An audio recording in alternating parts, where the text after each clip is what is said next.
this post is strictly for my Bible readers, okay?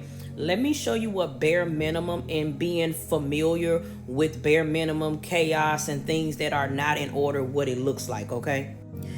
Okay, so I'm just showing y'all like when the times God called me to read the book of Ruth. He called me to read it in March of 2023, and I had a Bible study group at that time. In May of 2024, a season of heartbreak and moving here to Texas, which this year be going on 2 years I've been here, and he called me to read it again in January of 2026, but hold on. Okay, y'all, so let's get to it.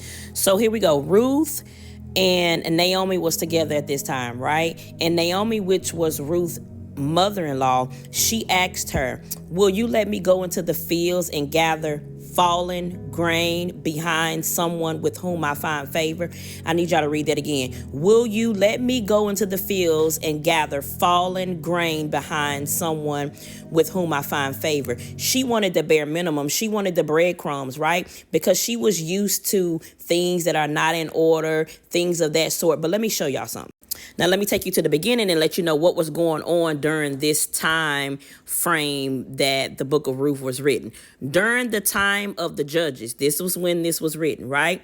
A period of social and religious disorder when everyone did whatever seemed right to them. This is when this book was written, in that time frame, right?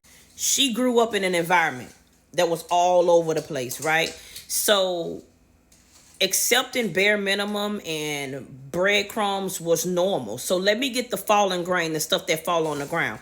How many of y'all are familiar with accepting breadcrumbs, with familiar and okay and settling for bare minimum? Do you hear me? It's so many of us that do that. But let me tell you the hope part about this.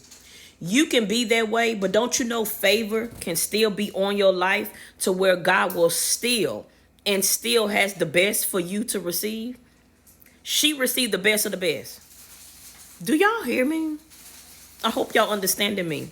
So I need you to understand how important it is to be able to recognize where it is that I start doing all of this. Why is it that I'm doing this? Why is it that I'm accepting bare minimum and breadcrumbs? There is more for you, baby. Do you hear me? You don't have to. Just because you grew up in an environment and those things was normal to you.